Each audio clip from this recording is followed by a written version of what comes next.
IELTS examiners see the same mistakes over and over again in Task 1 writing. And what's most frustrating for them is they can see that if you made just a few simple changes, you could have got a Band 7, 8, or even 9. The difference between Band 6 and Band 8 isn't about English level or intelligence. It's about understanding exactly what the examiner wants to see. So in this video, I'll show you a real Band 6 report and transform it step by step into a Band 8 report, explaining exactly why each change works so that you can copy it and use it in your own writing. So the first thing we're going to do is look at this Band 6 report and tell you why it is at a Band 6. It's really important that you not only understand what to do well, but how to avoid the key mistakes that Band 5, Band 6 students make too. So let's look at the difference for task achievement for Band 6 and Band 8. So for Band 6, it states presents overview with information appropriately selected. So it is directly mentioning the overview. The overview is the most important paragraph in the entire report. It's the only paragraph that they specifically mention in the marking criteria. So that should tell you just how important it is. And I can tell you that's the first thing that most examiners look at when they look at your Task 1 report. And within an overview, you're going to have key features. These are the most important things from the data. And it says key features may be irrelevant, inappropriate, or inaccurate. So what it's saying there for Band 6 is you do have an overview and you are including some key things, but they might be inaccurate, they might be unclear, or they might be confusing. So just writing an overview isn't enough. It needs to be accurate, it needs to be clear. So we need to focus in on the data. When you're writing an overview, the key thing you need to be thinking is, what is the purpose of the data? In other words, why did the person create this chart? So when we look at it, we can see that it is doing two things. When we see a line graph over time, it is showing the general trends over that time frame. So we're looking at what is generally happening between 2008 and 2022. Because the key here is this is the purpose of the chart, to show the general trends from 2008 to 2022. I take a look at the chart now and think about the other key reason. So did you spot it? To compare the different countries. So if all we did was just look at that chart and think, what is the main purpose or purposes behind this, we can then easily write our overview. So let's look at our Band 6 student and think about, did they actually think about the purpose and did they clearly state the correct things? So overall, all kingdoms in the EU. So straight away, the student has made two key mistakes. Number one, they're trying to use too many synonyms for the word country, and they've included the word kingdom. Kingdom and country are synonyms. If you look in a thesaurus, you will see them next to each other, but they don't mean the same thing. They're not close synonyms. So it is actually inaccurate to use that. And the second mistake that they have made using their own knowledge is they have assumed that all of these countries are in the EU, and they are not. For a Task 1 report, you should never bring in your own knowledge because it's often wrong. You should base your answer only on what it says in the actual data. So the actual data doesn't talk about the EU. So by saying all these countries are in the EU, you are bringing your own data and putting it into the data source, which is just going to be wrong. This is very important because, as we said before, the examiner is thinking about accuracy. Did you take the data and put it on the paper accurately? So if you are writing about all these countries are in the EU, that tells the examiner that your interpretation of the data is actually wrong. The second thing they say here is in 2022, with the UK rising the most. Now, if we look at the data, did all countries increase between 2020 and 2022? No, if we look at Estonia, we can see Estonia actually decreased. And this often comes from students just getting lost in the data and being under time pressure. I know how stressful it can be to have to write a Task 1 report in 20 minutes or under, but you really need to get your overview correct. So when you write your overview, look at the data and double check everything for accuracy. Because again, it's one of the first things the examiners will check. And then they talk about the United Kingdom rising the most, and that's not really clear. And I wouldn't write something that is not 100% clear in the data. Because if we look at Sweden here, by percentage, it has a very similar growth rate compared to the United Kingdom. So again, that's just not accurate. Next sentence, it is also clear that all countries fluctuated significantly through the given period. Is that actually true? No. So 3 countries did fluctuate significantly, Latvia, Estonia, and Sweden. You can see that there are very large swings in their data. But if we look at the UK, Ireland, and France, there's not a huge amount of variation. So this student, when I worked with them, they were very frustrated because they were like, you told me to spot and write about key features. I'm writing about key features. Why is this not good? Well, just including lots of key features is not what the task is requiring you to do. It is requiring you to spot accurate key features and report them accurately. And then they've added at the end, Ireland was also the lowest. This is another common mistake that we see is people just writing things in general. It's too vague. What does that actually mean? The lowest of what? When? And similarly, Estonia was the highest. Again, a little bit too vague. And we need to think about why students make these mistakes. When I speak to students in the classroom and say, like, why did you do that? Why did you do this? They often say, well, I've been taught just to look for the biggest, the largest, the biggest increase, the smallest thing. And they just throw lots of darts at the dartboard and hopefully they hit something. That's not how you should approach this. It is much better to think about purpose. Why did the person create this data set? Think about it that way and then spot the key trends and the key features instead of just what's the biggest, what's the smallest. But don't worry if you're a little bit confused. We're going to show you exactly how to change it with a few simple changes and really improve this overview. Before we continue, what I've done is I've given you 100 Task 1 samples from our VIP students. These are all students that got a band 7, 8, or 9 in these samples and their real test. So I put it all into one PDF for you. You can download it by going to the description, click the link, and you can download it right away. Very, very useful. And we'll talk about how to use these later on in the video. First, I want you to look at the bottom of this Task 1 report. Let's think about what a conclusion actually is. A conclusion is a summary of your main ideas or your opinion. In other words, what you think about something. But let's think about what you're doing in Task 1. Are you giving any of your own ideas? Are you giving your opinion in any way? Absolutely not. You're just reporting the raw data. None of your ideas, none of your opinions are in there. Task 2, you will have ideas, you will have opinions. And that's why you should have a conclusion, because it's a summary of your ideas and your opinion. In Task 1, we don't have that. So it's totally inappropriate to include a conclusion in Task 1. The next thing the examiner will be thinking about is looking at your data and thinking about, is this accurate or inaccurate? So let's think about how students can be inaccurate so we can avoid that. The first is the most obvious, reporting something that is just completely wrong. Like the date says 2021 and you write 2022. Now, mistakes can happen. We're all human and the examiners are not looking for perfection, but if you can minimize those obvious errors as much as possible, that's good. But the second way is actually much more common, and that's misinterpreting the data in the chart and guessing values. For example, let's look at the first details paragraph. To begin with the Scandinavian countries, Latvia began the period with 17%. So if we look at the actual data, it's not very clear that Latvia is actually 17%. It's kind of halfway between 15 and 20. Now, if you were being really generous, you say, 17, that's enough. It's pretty close.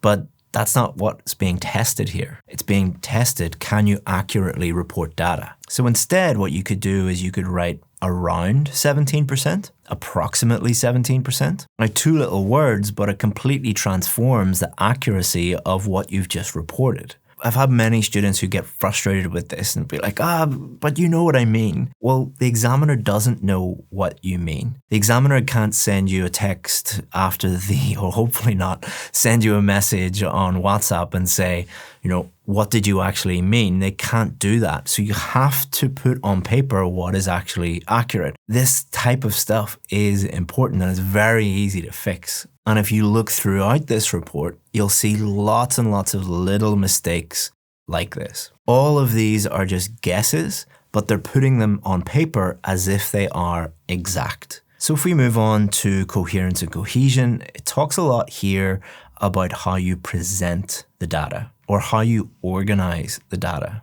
So for band 6, it states arranges information and ideas coherently, and there is a clear overall progression. If we compare that with what it says for band 7, it states logically organizes information and ideas. There is a clear progression throughout. So think about the difference between those two. There's a big difference between arranging something and logically organizing something. And if we move up to band 8, it states sequences information and ideas logically. So I don't think this language is actually helpful for most students. Most students find this very confusing. They don't know what it means. When we teach students about logic and organizing things in that way, most students don't get it. But the way that most students do get it is when I say this. Imagine someone in your life, like I would imagine my 11-year-old boy. How can I present the writing in a way that he will be able to read that and perfectly understand it? When we teach students that technique, many of them, it just clicks and go, oh, now I get it. That's easy, that's simple. Have a look at these two details paragraphs and have a think about what they've done. Well, the problem here is they've reported absolutely everything. That's important because it's not actually what the question is asking us to do. The question actually asks you to select key features and to write about those key features that you select. So think about that word select. The opposite of select is just writing about everything. Select means that you choose to write about certain things and you choose not to write about other things. And the other problem with that is you won't have enough time to finish not only task 1, but also you have to do task 2. Remember, you have 60 minutes, 40 minutes for task 2 and 20 minutes for task 1. If you're writing about everything, that's not only lowering your score for task 1, but it's probably going to lower your score for task 2 because you'll run out of time. And a little trick that we teach our students is to do task 2 first. Most students are far better at getting task 2 done on time than task 1 done on time. So we encourage students to do task 2 first, try and get everything done in under 40 minutes. And then what that does is it does something quite interesting. Because you only have 20 minutes at the end to do task 1, what it does is it kind of focuses your brain on the data. It forces you to select certain data instead of writing about everything. So the next thing we need to move on to is arranging our ideas logically. So how are we going to do that? So we need to look at the different countries and think about which countries could I group together in a way that would make sense. And again, think about that person in your life that you are writing to. How could you arrange and group those countries together in a way that would help them understand the data? So what this student has done is they've grouped the different countries together into Scandinavian countries and Western European countries. So there's two problems with this. Number one, the data is not comparing Scandinavian and Western European countries. That's not the purpose of the data. So again, this comes from students bringing in their own data from their own brain. They're looking at the data and they're thinking, okay, there's some Scandinavian countries here, there's some Western European countries in here. I understand what that means. Let's put them together. That's not what the task is asking you to do. The other problem with that is, again, by bringing in your own information, often your own information is wrong. Latvia is not a Scandinavian country. Also, what they've done here is they've just looked at the key here and they've seen Latvia, Sweden, Estonia are the first three, and France, United Kingdom, Ireland are the second three. So let's just organize it in that way. Again, that's not really accurate or appropriate. Remember, the marking criteria talks about arranging and organizing information logically. You know, when you say the word logic, students just look at you and go blank. A better way to think about logic is reason. So what is the reason why you are grouping countries together like that? So if you're like, oh, it's just the first three, well, that's not a good reason. But if we look at the data later and say like, oh, these countries have this in common and these countries have this in common, that's a reason That's logic to put them together. We'll look at that later in the video. The next thing the examiners will be thinking about is your use of cohesive devices. That's just a fancy way of saying linking words, or some people call them linkers. These are words like to begin with, overall, in conclusion, therefore, however. So for a band 6, it talks about faulty or mechanical use of these cohesive devices. Faulty means you're using them incorrectly. So maybe the meaning is wrong or the spelling is wrong. And mechanical, the biggest mistake that we see is students just inserting them everywhere. They think that the more cohesive devices or linking words they use, the higher their score. This isn't actually correct. So a good rule is to only use them when you absolutely think, I definitely should use it in this place, and only use the simple ones that you know how to use correctly. You know the meaning, you know the spelling. You don't get extra points for using high level or fancy cohesive devices. That's just not a thing. So if we look at this one, contrastingly, what the student is trying to do is they're trying to get extra points by using a very long, complicated cohesive device. And what they've done is they've completely messed it up. So if you have a look, what is the problem? Well, it's spelt incorrectly. It would be much easier to just write in contrast. Simpler, but accurate, more effective. The next thing examiners will think about is paragraphing. Now, this student did a pretty good job with paragraphing. There's clear space between each of the paragraphs. You can just look at it and clearly see where one paragraph ends and the next paragraph begins. If you're unsure about this, just skip a line between paragraphs. That makes it super clear to the examiner. So let's move on now to vocabulary. It's often referred to as lexical resource, just a fancy way of saying vocabulary. If we think about vocabulary in its simplest form, it's did you use the words accurately, correctly? Is the meaning correct? Is the spelling correct? So for example, we've already talked about kingdoms. This is not actually accurate. The meaning is different from what the student thinks it is. If they changed it to an accurate synonym, like states, for example, then it would be fine, because states and countries mean the same thing. Can you spot any other problems with vocabulary? Take a look. What about this word, adequate? It's a spelling mistake. Let's have a look at this paragraph. Can you spot any synonym problems here? How about this word, province? Again, similar to the problem with kingdoms, provinces, again, it's a synonym of countries, but it's not really an accurate synonym. And if an examiner looks at a typical band 5, band 6 response, they'll find these little errors in nearly every sentence. Nearly every sentence will have a spelling mistake. That's a vocabulary error, or a meaning mistake, or a synonym mistake. Very, very similar story when it comes to grammar for this student. It's not that they're making huge errors, but if an examiner looks at their report, nearly every sentence has at least one small grammatical error. Not massive errors that stop the examiner understanding what the student is trying to say, but just multiple small errors over and over again. So for example, the line chart illustrate should be illustrates. Overall, all kingdoms in the EU increase should be increased. That's a tense mistake because we're talking about the past. Witness should be past tense. Witnessed. If you look at the whole essay, you'll see these problems come up again and again and again. Nearly every sentence has those small errors in them. So if we look at the official marking criteria, you'll see the difference between band 6 and band 8. Band 6 says make some errors in grammar and punctuation, but they rarely reduce communication. This means that they happen again and again, but it doesn't really stop the examiner understanding. But the real key information is where it says in band 8, the majority of sentences are error-free. That means that they have no grammatical errors in them at all. And the majority, more than 50%, are like that. So when you add all of those things up, grammar, vocabulary, coherence and cohesion, task achievement, that makes it a band 6. And it's actually not bad. There are lots of little changes that we can make that can get this person to a band 7 or even a band 8. And that's what we're going to do now. So this is actually a pretty good introduction. It just has a lot of those little vocabulary and grammar issues. So we're just going to fix all of those. The line chart illustrates the proportion of adults who did not receive adequate health treatment between 2008 and 2022 in 6 countries in Europe.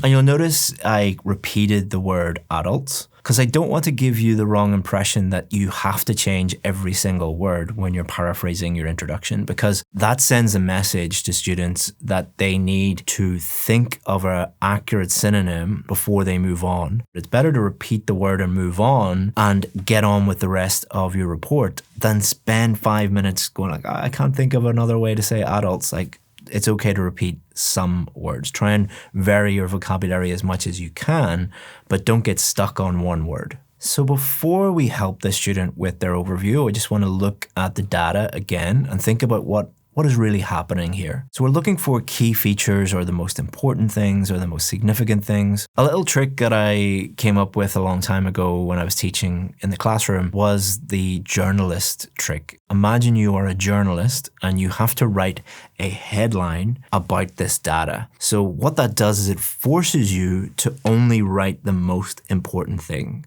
because a headline, that's what a headline is in a newspaper. Try this trick with this data and see what you think. So looking at the data, I think one of the most significant things is between 2020 and 2022, with the exception of one country, all increased. So this is a real chart from the Financial Times, and that is probably the headline. All countries except one, Estonia, increased in 2022. And then if we zoom out, take a 30,000 foot view, what else can we see about the data? So if we look at Latvia, Sweden, and Estonia, we can see very large, wild fluctuations. So we probably should include that in our overview as well. But if we contrast those three countries with France, United Kingdom, and Ireland, between 2008 and let's say 2018, they were far steadier. They didn't fluctuate as much as the other three countries. So we have two techniques so far for writing an overview. Number one is purpose. Why did they write this? Second is the headline, the journalist technique. But the third thing is, what are the 2 or 3 things that are in the data that are significant? So you could only write about 2 or 3 things. So imagine the overview is like a mini report. Ignore the introduction, ignore the other details paragraphs. Imagine you're only writing an overview and you could only write about 2 or 3 things. What are the 2 or 3 things that you would say? And that should really help. And if you want to practice that, what I would recommend doing is get lots of questions like here, look at the data and just give yourself 2 minutes and write down the 3 or 4 most obvious things, or the headline or the purpose, and try and do it under time conditions. Now, I have given you more than 100 samples here in this PDF. If you want that with lots of questions and band 7, 8, and 9 responses, all you have to do is just click the link in the description or in the pinned comment and you can get all of these. Another thing that you could do is you could take these questions and you could cover up the overview and try and identify the key features and what you would write in the overview and then compare it with these ones. Now, these are all band 7, 8, and 9 samples. So what they have in the overview is generally correct. So that could be another thing that you could do. So we've changed it from overall all kingdoms in the EU increase in 2022 and just simplified it by saying overall, except for Estonia, all states increased in 2022. Again, we looked for the most significant data. All of them increased except for one. So we just stated that. And we're not going to put that the UK rises the most because it's not really clear whether that's the case. It looks pretty equal with Sweden, so we don't want to write anything that we're not sure about that's not accurate. So if we look at the trends over time, 3 countries had massive fluctuations. So let's put that in. Latvia, Sweden, and Estonia witnessed the largest fluctuations. And then the other 3 countries remained quite stable, so we're going to put that in. Whilst the remaining countries were relatively stable up to 2018. So we're not saying that they were exactly stable, like it wasn't a straight line. We're using the word relatively to show that we are comparing the 3 countries with the other 3 countries. Again, comparisons are very, very important in task 1. So if we look at, again, the purpose of the data, what is the purpose? The purpose is to show trends over time and to compare countries. If we look at our new overview, that's exactly what's in there.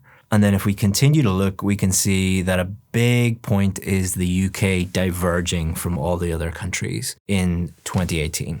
The UK saw the most dramatic increase from the lowest in 2012 to the highest in 2022. So if we think about this just practically, they went from the best in 2012 to the worst in 2022. That is very significant, so we should put that in our overview. And a key point is, if we have a look at the overview here, what can you see that is not here? Well, there's no data. We do not put data in our overview. We put data in our data paragraphs that we're going to write about next. Remember, the overview is talking about data overall, and the data paragraphs is where we go into detail. Another thing you can do with all of these samples that you can download is, if you are working with a partner or maybe you're a teacher in the classroom, is what you can do is cut out the data bit and cut out the overview. Give the overview to one student and give the data to another student, but don't let them see each other's work. The person with just the writing, just the overview,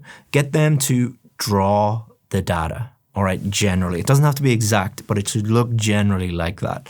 And the person with the data, get them to write the overview and then get them to compare and talk about why they chose to make those different decisions. A really good exercise you can do with each other in the classroom. The next thing we need to do after our overview is logically organize our details paragraphs. In other words, for this data, how to group the countries together. So it's good to have this structure of introduction, overview, and then two details paragraphs or two data paragraphs, because what it does is it forces you to think what groups are going to be here and what groups are going to be here. What information is logical here and what information is logical here. So it might obviously not be always countries, but there's normally two groups in a way that you can logically organize them. There's a reason to put them together. So if we look at Latvia, Sweden, and Estonia, these are the ones that have these wild fluctuations. And then France, Ireland, and United Kingdom, they stay relatively stable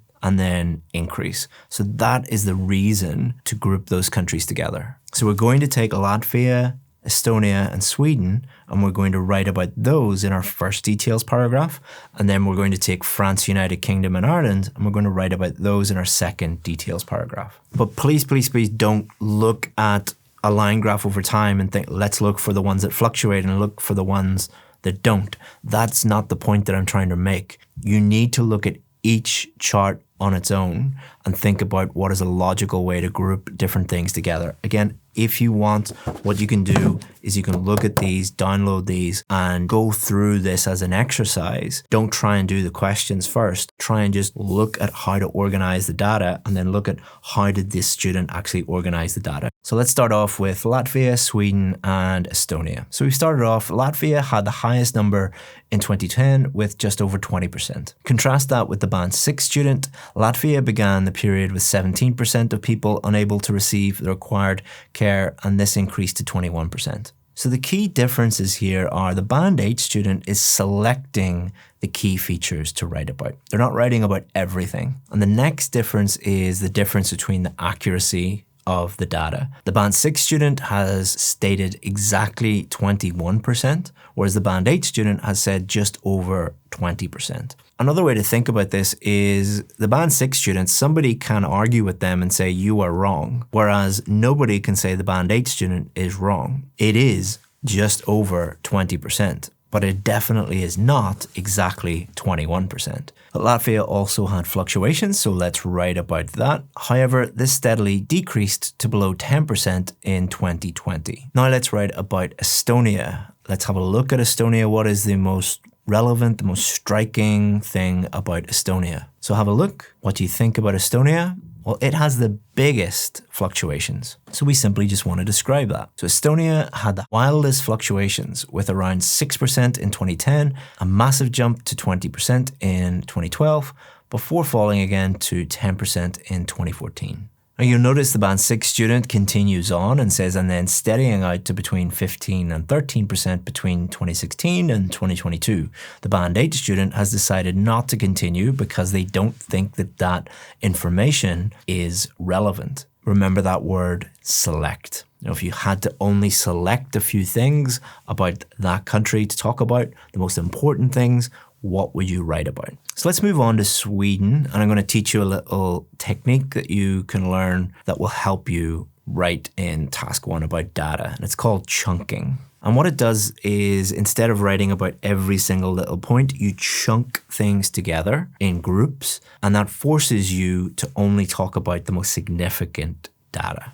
So we can divide Sweden into kind of 2 chunks, from 2008 to 2020 and then 2020 to 2022. So instead of talking about 2008, then 2010, then 2012, then 2014, 2016, 2018, 2020, 2022, we can chunk it all together. So we can say in 2008 it was high, and then in 2020 it was low, so it just steadily decreased. And then it changed in 2020 and it increased in 2022. So you can see that we're not changing things massively. We're only making little small tweaks, but you can see the difference in the band scores is huge. So let's use chunking with the remaining 3 countries, France, United Kingdom, and Ireland. So chunk number 1 is kind of between 2008 and 2018. It's quite boring. It's just not much happening. It's just staying quite relatively flat. But this period, 2018 to 2022, things start to change dramatically for these 3 countries. So that's exactly what we want to write about.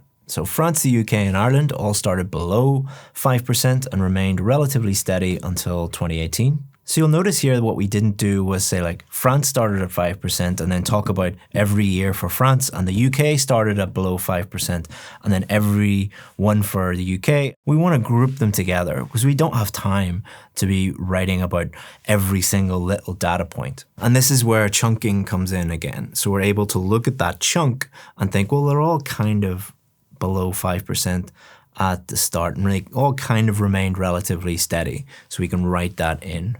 And a lot more happens in the second chunk, the second period. So the UK diverged from the other 2 in 2020. So they were all kind of doing the same thing, and then one diverged. It did something different, increasing dramatically to just under 10% in 2020, then above 15% in 2022, the highest of any country that year. So something very, very significant. So we want to mention that and detail that in the details paragraph. So if we simplify our task here for the details paragraph and think about the difference between band 6 and band 8, all we're really doing a bit better than the band 6 student is selecting the correct data and writing about it accurately and clearly. That's it. So that's why I said at the beginning of the video that it's nothing to do with English level or intelligence. That's not really the differentiator. It is just teaching students the correct strategies. And once you understand what to do, then it's much, much easier to get one of those higher scores. That's why, the students here, none of them were geniuses or had extremely high levels of English. They were able to produce these reports because we taught them on our VIP course step-by-step systems for exactly what to do. But in task 1, you might not just get data, you might also get a process. So if you want to see me transform a low-level process report into a higher one, click here.